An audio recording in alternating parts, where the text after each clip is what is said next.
더운 도시에 걸릴 확률이 굉장히 높다. 그렇기 때문에 평균 연령을 낮춰서 세대 교체를 해가지고 본선에 나가야만 그 더위에 견딜 수 있다. 30대 선수들이 태반입니다. 네. 이강인, 설령우를 빼고는 다 30대 초반 중반 이렇게. 태반이 아니죠. 거의 네. 다라고 해야 되겠고, 왜냐하면 이제 96 세대가 내년에는 30대가 되는 거예요.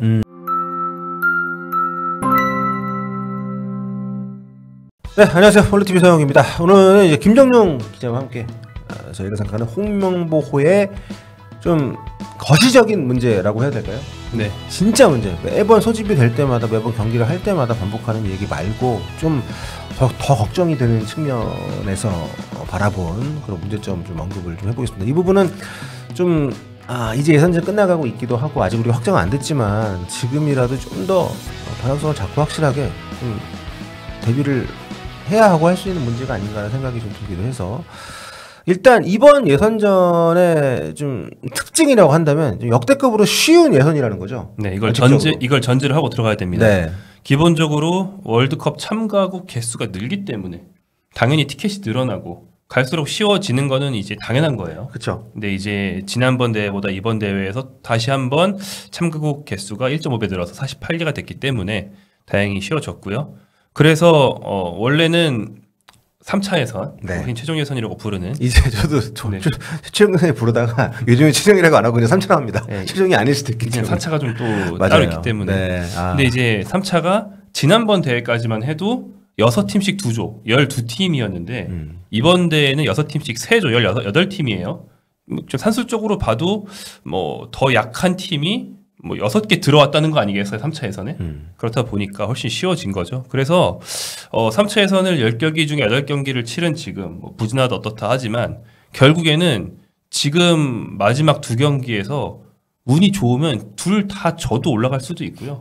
뭐 둘 중에 앞 경기인 이라크전에서 무승부만 해도 그 뒷경기는 이기든 지든 본선 진출이 확정되는 굉장히 유리한 위치에 있습니다. 이만큼 네. 쉽다는 거예요. 그렇죠. 뭐 한마디로 8.5장입니다. 아시아에 주어진 티켓이. 그러니까 우리가 뭐 8등 안에만 들면 본선에 간다. 뭐 이렇게 러프하게 생각을 할 수가 있을 아시아 정도의. 1, 2등도 아니고 8등. 그렇죠. 네.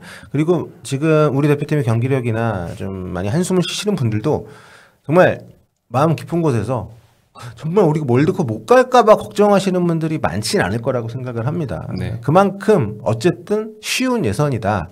이런 전제에서 우리가 이제 얘기를 해야 되는 것이고, 게다가 조편성 자체도 그런 어떤 밑바탕 위에 조편성도 좀 수월하게 된 편이잖아요. 네, 그렇죠. 물론 요르단은 껄끄러운 팀이고 뭐 지난 아시안컵부터 뭐 쉬운 팀이 아니라는 걸 우리가 알고 있어요. 네. 근데 이제 한국이 이제 1포트면 2포트에서 요르단이 들어왔다라는 느낌인데, 다른 조의 뭐 2포트, 3포트 팀이 뭐 우즈벡, 호주, 네. 사우디 이런 팀들이 이제 A조, C조에 있단 말이죠. 그러니까 한국 B조에 요르단 한 팀 정도 껄끄러운 팀 들어온 거 사실 뭐 정말 넉넉하게 봐도 다른 조랑 비슷한 정도고 뭐 일반적으로 볼 때는 좀 더 쉬운 조였던 거죠. 그렇습니다. 애초에 조편성이 됐을 때도 다들 뭐 다행스럽다고 얘기를 뭐 했을 정도였으니까. 팔레스타인이랑 네. 한국이 이것도 이제 예상 외로 부진했던 거였지, 팔레스타인 상대로 이것밖에 못할 줄 누가 알았습니까? 네. 팔레스타인은 좀 나라적으로 좀 힘든 안타까운 상황이 있잖아요. 그러니까 팔레스타인이 이번에 의외로 우리랑 할 때뿐만 아니라 경기를 잘하긴 합니다만, 네네. 어쨌든 그거는 상대적인 얘기고 우리 입장에서는 좀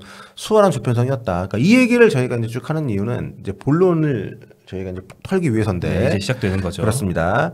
예선이 뭐 사실 본선 확정, 우리가 본선 티켓 갖고 시작하는 건 아니지만 늘 본선에 나갔던 팀이고, 또 예선이 이 정도의 그 구성이 돼 있다면 예선 중요하지만 본선에 대한 대비를 예선을 통해서 우리가 하고 있어야 되지 않느냐. 그렇죠. 네, 요 얘기죠. 그러니까 본선 매 경기마다 그 순간 가장 강한 선수단으로 한 경기 한 경기 이기는 것에 뭐 10의 비중을 다 두는 게 아니고, 그렇죠. 예선전. 네. 이기는 거 10이면 본선 대비용 실험이나 뭐 새로운 선수 발굴, 새로운 전술 실험, 뭐 그쵸. 조합 이런 실험적인 성격을 7대 3 정도로는 섞어서 하면 훨씬 이제 북중 월드컵 본선에 대해서 좀 더 희망을 가질 수 있을 텐데 그렇지를 못한다라는 게 현재 상황이라는 거죠. 네, 그렇습니다. 그러니까 지금 우리 대표팀, 그러니까 전 최근에 홍명보 감독의 인터뷰에서 다시 한번 확인을 했는데요. 밀집 수비를 깨는 법에 대한 질문이 나왔잖아요. 네. 거기에 대해서 가능하다. 시간이 걸린다. 뭐 있습니다. 이렇게 답을 했어요. 근데 네. 저는 사실 우리가 본선 가서 밀집 수비를 뚫을 일이 거의 없지 않겠습니까? 그렇죠. 네, 그런 상황에서 월드컵 본선을 준비해야 되는 팀이 월드컵 예선이 현재 그 답을 찾지 못한 것도 1차적으로 좀 안타깝지만 장기적으로 그걸 찾아가겠다는 뉘앙스의 얘기를 하는 것이 굉장히 저는 좀 맞지 않다는 거죠. 그렇죠. 시간을 네. 들인 뒤에는 애초에 밀집 수비를 마저 하지 않는다라는 네. 말씀이죠. 그렇습니다. 그렇기 때문에 지금 우리가 예선전을 치르는 방향성이 좀 잘못돼 있다. 이 대표팀 내에서도 그런 것에 대한 뭔가 그 로드맵이 없지 않느냐 이런 생각에 도달을 한 것이고요. 그러니까 이를테면 예선전을 잘 치르는 어떤 팀의 사례들을 저희가 크게 두 가지로 나눴을 때 첫째는 이 팀이 추구하고자 하는 목표라든가 어떤 방향성을 정해놓고 예선전을 통해서 거기에 좀 다가가는 과정을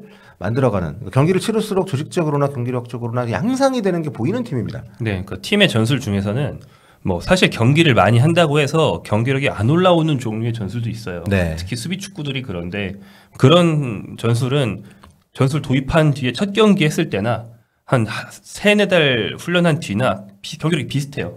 별로 이렇게 뭐 서로 손발을 맞추고 세부 전술 가다 담을 게 없거든요. 그러니까 패가 빨리 안 납니다. 예. 근데 이제 좀 어려운 전술을 하고 좀 더 조직적인 전술을 하는 팀들은 시간이 필요하죠.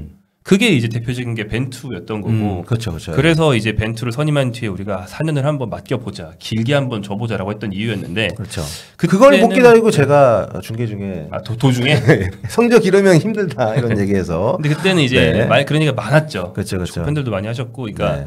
벤투가 2년차, 3년차 정도에 좀 정치된 느낌이 있었는데 결국에는 이제 월드컵을 앞둔 최종 예선 때, 그러니까 3차 예선 때, 네. 그때 당시 3차 예선을 좀 코로나 때문에 집약적으로 빨리빨리 했었는데 그때 경기력이 확 올라왔어요. 그렇습니다. 그러면서 2차, 3차 예선 내내 담금질을 해왔던 게 이제 빛을 보는구나. 그렇죠. 예선전이 담금질이었다는 것을 보여줄 수 있는 게 본선을 대비하는 어떤 월드컵 대표팀의 좋은 사례 그 첫 번째 저희가 예를 들었다고 할 수 있겠고요.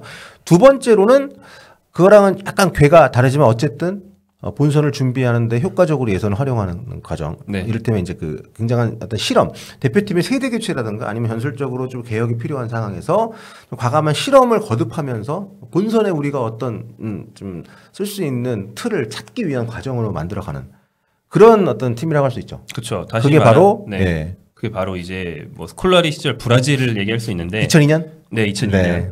다시 말하지만 모든 팀들이 다 시간을 길게 준다고 해서 무조건 경기력이 상승하는 게 아니에요. 네. 애초에 그렇지 않은 감독들, 그렇지 않은 전술도 있어요. 그러면 긴 시간 동안 준비할 수 있을 때 무엇을 하는가?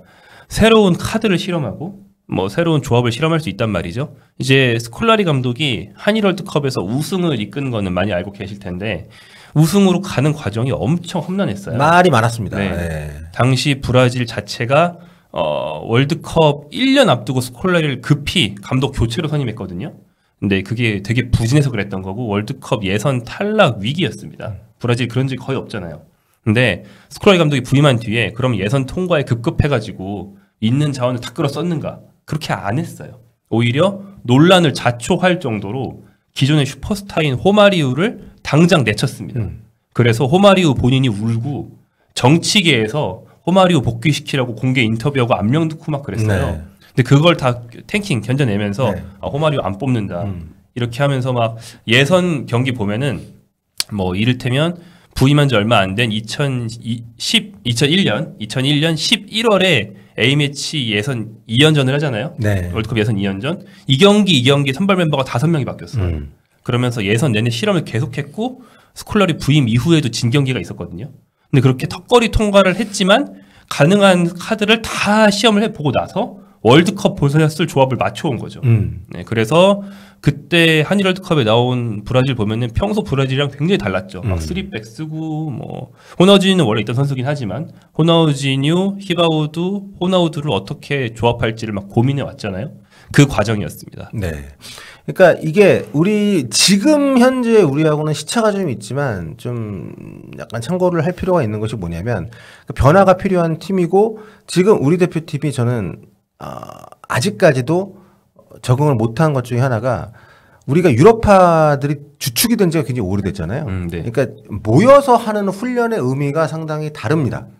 그러니까 같이 완전체 훈련이라고 우리가 할 수 있는 그런 시간이 사실 매번 소집 때마다 뭐 하루 이틀 될까 말까 라는 것을 계속해서 반복적으로 홍명보 감독도 얘기를 좀 하고 있는데 그게 이제는 그 어떤 변수가 아니라 상수잖아요. 그렇죠. 디폴트이기 때문에 그런 걸 다 감안하고 어떤 모든 시도라든가 이런 걸 해야 됩니다.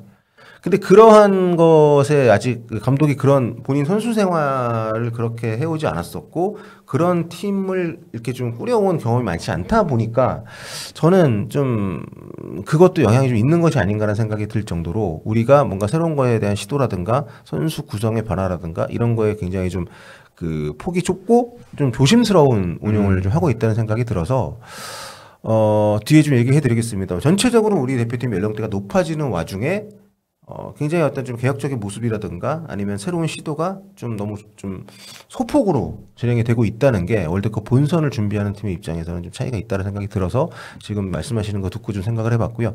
우리 대표팀도 근데 좀 비슷한 약간 느낌으로 본선을 대비하는 과정으로서 예선전에 좀 다양한 시도를 했던 케이스가 있지 않습니까? 네, 그렇죠. 뭐 허정무 감독이 이끌었던 이제 남아공 월드컵 2010년도 대회를 준비하는 과정이 그랬고 그때 허정무 감독이 이제 팀을 많이 개편해야 되는 시기였어요. 네. 그렇다 보니까 진짜 뭐 별별 실험을 다 했습니다. 일단 기성용, 이청용 자체를 중용하기 시작한 거. 기성용은 당시 10대였는데도 대표팀에 완전 박아놓고 중요하게 시작한 것도 허정무 감독의 결단이었고 수비 당시에 진짜 별 수비수들을 다 테스트해본 결과 월드컵 본선 직전까지도 이게 베스트 조합이라고 축구팬들이 의아해했던 조용형, 이정수가 나갔는데 결과적으로 대성공을 했죠. 뭐 이런 거라든지 많은 면에서 실험이 끊임없이 이루어졌고 그렇죠. 2002 멤버들을 중심으로 어쨌든 독일 월드컵 때까지는 갔단 말이죠. 네. 그 뒤에 뭐 여러 가지 이유로 세대 교체를 단행을 해야 하는 상황에서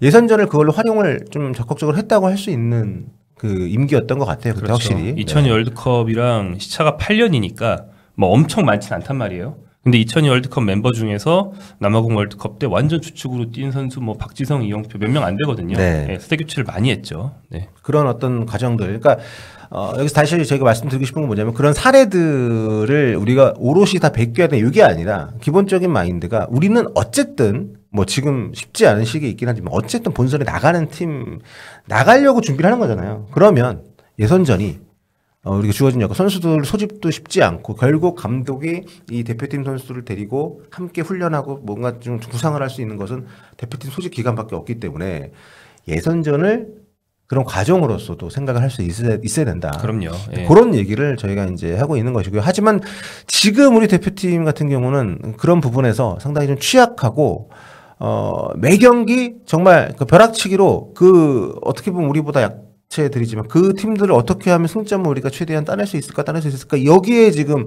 계속 좀 몰두해야 되는 상황으로 좀 팀이 가다 보니까 그런 점에서 좀 아쉬움이 좀 있지 않나. 네. 그렇습니다. 홍명보 감독이 일단 선수 선발할 때 원래 있던 선수들만 선발한 건 아니고 그러니까 원래 대표팀에 한 번씩 발을 담궜던 뭐 A매치 한 경기 소집만 됐던 선수 이런 선수들도 두루 불러 써보긴 하고 그 다음에 새로 발탁한 선수들도 있어요. 근데 그들을 소집은 했지만 활용에 소극적이다라는 점은 이제 지속적으로 볼 수 있을 것 같거든요. 뭐 좀 중요한 선수는 오세훈 그 다음에 김민재 파트너 찾다가 조유민, 뭐 가장 최근 2년전에 이태석 정도 있다고 볼 수 있는데, 그러니까 기존 선수한테 문제가 생겨야만 새로운 선수, 특히 더 어린 선수를 쓰는 경우가 대부분이다. 그렇죠. 그렇다 보니까 이번처럼 이강인, 김민재라는 정말 황인범까지 포함을 해서 이런 중요한 선수들이 빠졌을 때 공백이 굉장히 크게 느껴졌던 것이고, 하여튼 뭐 그런 것들이 지금 이어지고 있는 상황이 또 다음 월드컵 장소가 북중미 월드컵이라는 것하고도 좀 연관이 되는 측면이 있지 않습니까? 아, 그렇습니다. 이제 북중미 월드컵이라고 하지만 사실 북중미 중에서 제일 비중이 큰 곳은 당연히 미국이에요. 그렇죠. 미국 월드컵인데 약간 나눠주는 느낌으로 이번에 진행을 하기 때문에 94년 미국 월드컵 이후로 어떻게 보면 우리 입장에서는 한 2년 만에 돌아가는 거죠. 노스 아메리카에서 경기를 하는 겁니다. 16개 구장 중에서 11개가 미국이고 그래서 미국 월드컵과 비슷한 양상을 예상할 수 있고요. 가깝게는 작년 미국에서 열린 코파 아메리카랑 비슷한 양상을 예상할 수 있는데 정말 덥다는 게 특징입니다. 네. 그래서 이미 외신에서는 역대 가장 더운 월드컵을 예상하고 있어요. 그 지난번 카타르 월드컵 중동 뭐 덥다 겁 졌지만 사실 뭐 에어컨 빵빵하게 트는 거 우리 다 알고 있었고. 여건이 제가 그래도 월드컵 나름 많이 가보지 않았습니까? 역대급으로 좋은 환경에서 한 대회였습니다. 카타르는 제가 진짜 허름한 호텔에 묵어도 사람이 없을 때도 에어컨을 미리 틀어놓는데요. 네, 그리고 이동도 너무 좁다 보니까 이동 부담이 없었기 때문에 여러 가지로 환경적으로 굉장히 좋았는데 거의 전지훈련 수준이었는데 근데 94년도 미국 월드컵도 더위로 악명이 높았는데 미국에서 열린 여자 월드컵도 그랬고요. 근데 이번 대회는 32년 동안 기후 온난화가 진행이 됐잖아요. 그래가지고 더 더워졌단 말이에요. 우리가 또 94년 미국 월드컵 3차전 아마 그 한 7, 80년대생들 또 그 윗분들은 많이 기억을 하실 텐데 저도 알죠. 그때 우리가 조별리그 3차전 때 클린스만 감독한테 멀티골 내주고 그리고 우리가 후반에 2골 따라가가지고 독일 선수들이 체력이 다 그 소진이 돼서 뭐 5분만 더 있었으면 우리가 이겼다. 뭐 이런 얘기 우리끼리 많이 했을 정도로 정말 몰아붙이는 후반전 막판 경기를 했었던 그런 시합이 기억이 나는데 그때 이제 황선홍, 홍명보 요 두 분이 골을 넣었었죠. 그러니까 홍명보 감독도 선수 시절 경험을 통해서 미국에 다른 데 걸릴 수도 있어요. 뭐 추운 데 걸릴 수도 있는데 만약에 댈러스를 비롯한 약간 중남부나 이런 도시에 걸릴 경우에 얼마나 더운지를 직접 몸으로 체감을 해봤다는 거예요. 그리고 그게 여기에 대처하기 위해서는 세대 교체, 즉 어린 선수들을 기용하는 게 상당히 중요합니다. 회복력이 좀 중요하죠. 그러니까 홍 감독도 이번에 대표팀에 그 선임되는 과정에서 홍 감독은 따로 이제 뭐 지원서를 내거나 하지 않았지만 지원했던 감독 중에 한 명이 그 부분을 또 지적을 해서 대표팀 나이가 좀 어려질 필요가 있다 이런 얘기를 또 한 적이 있다고요.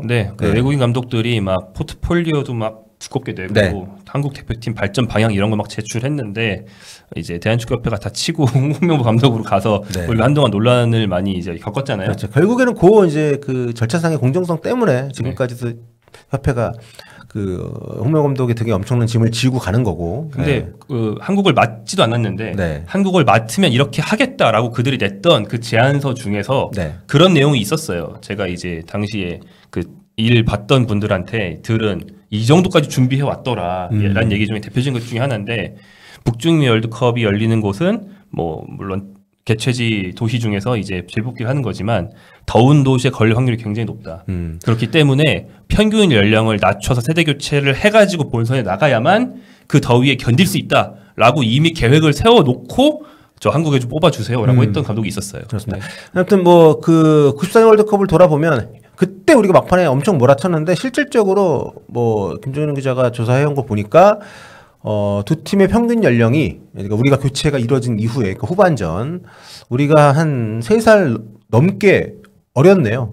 그때 골을 넣었던 황선홍, 홍명보 두 분도 다 20대 중반에 아주 젊은 나이였고. 당시 독일 스타팅에 30대 5명. 근데 그 중에 4명이 풀타임을 소화했던 걸로 제가 기억하거든요. 막판에 거의 못 뛰었죠. 우리가 그 경기 보신 분들은 진짜 기억 다 하실 텐데. 근데 지금 우리 대표팀 선수들의 나이가 그러니까 이제 이번 3월이 아닌 이번 3차 예선 다 통틀어서 가장 출전을 많이 했던 선수들 기준으로 봤을 때 30대 선수들이 태반입니다. 이강인, 설령우를 빼고는 다 30대 초반 중반 이렇게. 태반이 아니죠. 거의 다라고 해야 되겠고 왜냐하면 이제 96 세대가 내년에는 30대가 되는 거예요. 내년 월드컵 시점이 이제 96년생인데 2026년이니까 딱 30이잖아요. 월드컵 기준의 나이로 쳤을 때 이제 김민재, 황인범, 황희찬 이런 선수들이 30대가 되는. 그래서 거의 베스트 11의 대부분이 30대인 팀이 되어버리고 심지어는 이들의 대체자로 이번에도 투입됐고 뭐 홍 감독이 꾸준히 선발하고 있는 권경원, 주민규, 정승현 선수도 내년에 30대거든요. 그래서 20대 중후반은 있는데 20대 초반에 아예 없는 수준이고 왜냐면 이강인 선수도 이제 우리가 유망주 아니잖아요. 그렇죠. 20대 중반이에요. 맞아요. 설령우 선수도 20대 후반이고 그래서 20대 초반은 현재 대표팀에서 조금이라도 뛰는 선수들 다 통틀어서 배준호 하나입니다. 이번에 이제 이태석 선수가 그나마 들어가서 좀 이태석도 중반이에요. 이제는 어리지 않아요. 2002년생이니까. 참 아무튼 그게 이렇게 숫자로 보니까 확실히 확 와닿는데 그렇다고 우리가 뭐 누구를 좀 빼고 뭐 이게 아니라 그렇죠. 그런 저희는 과정상에 그리고 이미 좀 늦기도 했고 예선전을 월드컵 본선 무대에 대한 어떤 큰 그림 딱 이 로드맵을 그려놓고 그 가는 과정으로 단순히 매경기 승점 따는 것 이상의 그게 있어야 되는데 그게 없다는 얘기를 좀 하는 것이고요. 아무튼 이미 3차 예선도 8경기하고 2경기 남은 상황입니다. 그동안 발굴에 소홀하고 한 경기 한 경기 정말 급급하게 온 그럼에도 승점을 따는 게 어려웠던 이 운영이 너무도 안타깝다는 생각이 개인적으로는 좀 드는데